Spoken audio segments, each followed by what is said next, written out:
గాల్లోంచి కల్పితాలు కూడా తీసి చేసేవన్నీ కూడా నిజాలే అనుకోవాల్సి వస్తుంది.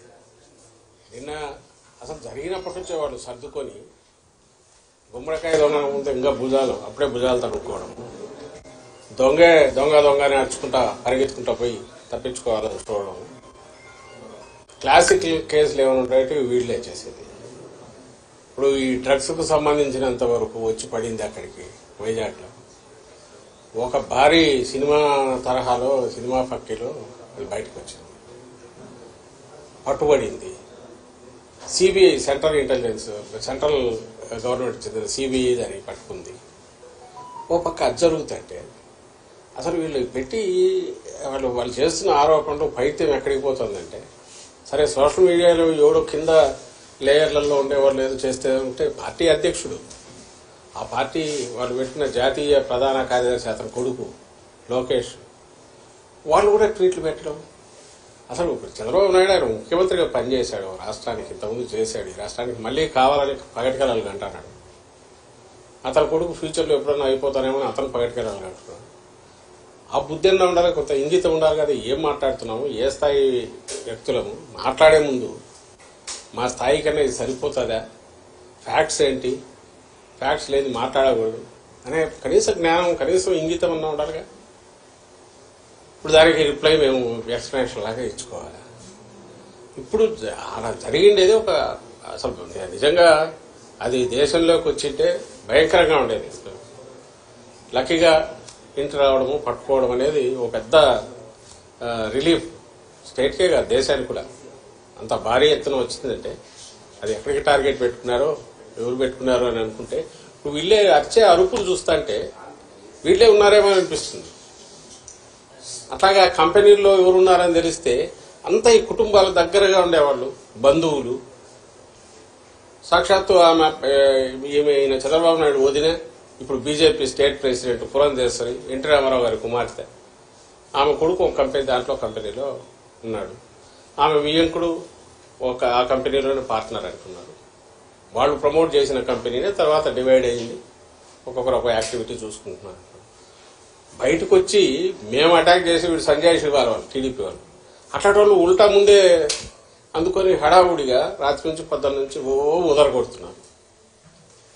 ఇప్పుడు ఇది కాదు, ప్రతి దాంట్లోనూ వాళ్ళు అలాగే చేస్తున్నారు ఫస్ట్ నుంచి ఇప్పటి వరకు. ఇది మళ్ళీ ఎన్నికలకు పోతున్న సమయంలో దీన్ని తీసుకొచ్చేసి మా మీద బండ వేస్తే మేము ఇచ్చేయాలి. ఇది ఖచ్చితంగా మేము అనుమానించేది. ఇది ఒక పెద్ద రిలీఫ్ దొరకడం అనేది. అదే గన ఊహించలేకపోతున్నాం. అది గన తప్పించుకొని బయటకు వచ్చింటే ఇది ఖచ్చితంగా టీడీపీకి సంబంధించిన నాయకుల రోల్ ఉందని గట్టిగా అనుమానిస్తున్నాం.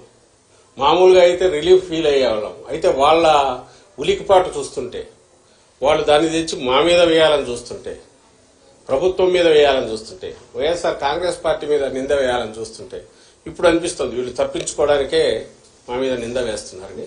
దీని వెనక ఖచ్చితంగా చంద్రబాబు నాయుడు, ఆయన కొడుకు, ఆయన వదిన పురంధేశ్వరి, వాళ్లకు సంబంధించిన వాళ్ళు, ఆ గ్యాంగ్ ఎవరో ఉన్నారనేది గట్టిగా అనుమానిస్తున్నాం. ఆ మేరకు కన్సర్న్ ఏజెన్సీస్ కూడా మేము పిటిషన్లు పెడుతున్నాం. ఐ థింక్ సిబిఐ యాంగిల్లో కూడా చూడాలని మేము భావిస్తున్నాం. అంటే ఈ రోజు డ్రగ్ కేసు టెస్ట్ కేసు చూస్తా ఉంటే టీడీపీ వాళ్ళతో లింక్ అప్ అయిన ఫోటోలన్నీ కూడా బయటకు వచ్చినాయి. మొన్నేమో పవన్ కళ్యాణ్ ఆంధ్రప్రదేశ్ ని డ్రగ్ క్యాపిటల్ గా మార్చేసిన ఆయన వీళ్ళు గ్రౌండ్ ప్రిపేర్ చేసుకుంటున్నారు. మీరు గమనిస్తే డ్రగ్ రిలేటెడ్ గంజాయి మన స్టేట్ లో అంటే గంజాయి మెయిన్ దాని మీదనే ఉండేవాళ్ళు. ఇంతకుముందు టోకెన్ గా ఎప్పుడన్నా జరిగేవి, నామకా వస్తే దాడులు జరుగుతుండేవి, తగలబెట్టేవాళ్ళు. మీరు గమనిస్తే ఉమ్మడి స్టేట్ లో అట్లాగే ఉండేది. అలా ఇంకా టీడీపీ హయాంలో అయితే అది మామూలు మన పంట మాదిరి పండించినారు. అప్పట్లో టీడీపీ నాయకులే ఒకరి మీద ఒకరు అలిగేషన్స్ కూడా చేసుకున్నారు. ఉత్తరాంధ్రలో వాళ్ళ కన్సర్న్లోనే జరుగుతుంది. 100 కోట్లు సంపాదిస్తున్నారు, 1000 కోట్లు సంపాదిస్తున్నారని చూస్తున్నట్టు చంద్రబాబు నాయుడు కూడా వదిలేస్తున్నారు. ఈ మా గవర్నమెంట్ వచ్చాక, జగన్మోహన్ రెడ్డి గారి గవర్నమెంట్ వచ్చాకనే నాట్ ఓన్లీ ఆ సాగును ధ్వంసం చేయడమే కాకుండా ప్రత్యామ్నాయ జీవనోపాధి కూడా కల్పించి అట్రాక్టివ్, ఆకర్షణీయమైంది. ఎందుకంటే దాంట్లో వచ్చే తక్కువ కష్టానికి ఎక్కువ ఫలితం వస్తుంది కాబట్టి దానికే అలవాటు పడి ఇంకా వేరే వైపు చూడని అటు ఆ ప్రాంతం ప్రజలందరికీ కూడా, అదిలో సరిహద్దు ప్రాంతంలో ఉండే వాళ్ళందరికీ ప్రత్యామ్నాయ పంటలు చూపించింది మా ప్రభుత్వం. దానికోసం సెంట్రల్ గవర్నమెంట్ కూడా, హోమ్ డిపార్ట్మెంట్ కూడా ప్రైజ్ చేసింది. ఏపీ నెంబర్ 1 నిలబడింది. ఏది ఈ ఆపరేషన్ పరివర్తన అని, ఆపరేషన్ నవోదయం అని, ఎవరైతే ఈ సాగు మీద డిపెండ్ అయిన ప్రజలు కానీ బార్డర్ వీళ్ళు కానీ దానికి అలవాటు పడిన వాళ్ళను దాని నుంచి మళ్లించడంలో ఏపీ నెంబర్ 1 అనేది నిలబడింది. దానికోసం ఎస్సీబీ అదే పని మీద ఉంది. ఎస్సీబీ పెట్టిన తర్వాత 11,000-12,000 ఎకరాల్లో సాగును ధ్వంసం చేశారు. అంతటితో మళ్లీ వాళ్ళు దాని వైపు పోకుండా different crops, alternative crops, remunerative crops ను అక్కడ ప్రమోట్ చేసి వాళ్లకు జీవనోపాధి కల్పించి అది కన్సిస్టెంట్ గా నడుస్తుంది. ఉక్కుపాదం అంటే రియల్ సెన్స్ లో మోపడమే కాకుండా ఆ ప్రజలు మళ్లీ సర్వైవ్ అయి బాగా ఎదగడానికి అవసరమైన ఏర్పాట్లు కూడా చేసింది ఈ ప్రభుత్వం. అలాగే ఈ కంపెనీ ఏది చెప్తున్నారో ఆ కంపెనీ తప్పుడు పనులు చేస్తే యాక్షన్ తీసుకుంది ఈ ప్రభుత్వం, మా జగన్మోహన్ రెడ్డి గారి ప్రభుత్వం, వైఎస్ఆర్సీపీ ప్రభుత్వం. ఇప్పుడు ఇంపోర్ట్ చేసుకున్నారు, డ్రగ్ ఇంపోర్ట్ చేసుకున్నారు, డ్రగ్స్ దొరికి ఆయన కంటైనర్కి సంబంధించిన కంపెనీ. ఇటు చూసేది ఈ వైపు నుంచి డ్రగ్స్ ను వాడకాన్ని తగ్గించడానికో, గంజాయి సాగును అసలు ఎరాడికేట్ చేయడము, వాళ్ళు మళ్లీ ఆ వైపు చూడనవసరం లేకుండా రెమ్యూనరేటివ్ ఆల్టర్నేటివ్ ఇది మన క్రాప్స్ వాటిని వాళ్ళకి అలవాటు చేయడము, ఇది జరిగి కన్సిస్టెంట్ గా పోతుంది. ఎవ్రీబడి కెన్ మీడియా కూడా కవర్ చూడొచ్చు పోయి.